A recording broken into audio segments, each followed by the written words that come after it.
रामपुर गांव में रामू नाम का एक गरीब लकड़हारा रहता था। उसकी दुनिया उसकी बूढ़ी माँ के इर्द गिर्द घूमती थी। घर की हालत इतनी खराब थी कि कई बार उन्हें 2 वक्त का खाना भी मुश्किल से नसीब होता था।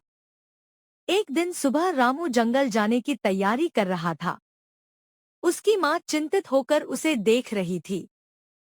बेटा, आज कुछ ज्यादा पैसे लाने की कोशिश करना। मेरी दवाई भी खत्म हो गई है। चिंता मत करो माँ, मैं आज देर तक काम करूंगा। रामू ने अपनी माँ को दिलासा दिया और कुल्हाड़ी उठाकर जंगल की ओर चल पड़ा। उस दिन रामू जंगल में बहुत दूर निकल गया। वहां उसे एक विशाल और पुराना पेड़ दिखाई दिया। जैसे ही उसने कुल्हाड़ी चलाई, उसे किसी कठोर चीज से टकराने की आवाज सुनाई दी। ठक! रामू ने हैरानी से जमीन खोदनी शुरू की। कुछ ही देर में उसे मिट्टी के अंदर दबा हुआ एक पुराना लोहे का संदूक दिखाई दिया।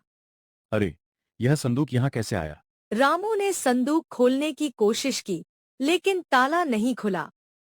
वह उसे अपने घर ले आया। रात गहरी हो चुकी थी।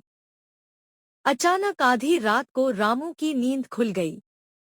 कमरे में अजीब सी सन्नाटा था। तभी उसे एक डरावनी फुसफुसाहट सुनाई दी। मुझे आजाद करो, संदूक खोलो। रामू डर गया। पूरी रात वह जागता रहा। अगली सुबह वह गांव के सबसे बुजुर्ग और बुद्धिमान व्यक्ति बाबा हरिदास के पास पहुंचा। क्या बात है बेटा, तुम बहुत परेशान लग रहे हो। बाबा, मुझे जंगल में यह संदूक मिला है। इसमें से रात को आवाज आती है।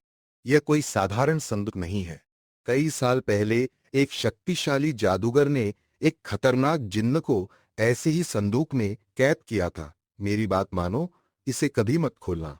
रामू ने बाबा की बात सुन ली, लेकिन उसके मन में जिज्ञासा बनी रही। उस रात फिर वही आवाज आई। रामू, मैं तुम्हें बहुत सारा सोना दूंगा। तुम्हारी माँ को हमेशा के लिए ठीक कर दूंगा। रामू का मन डगमगाने लगा।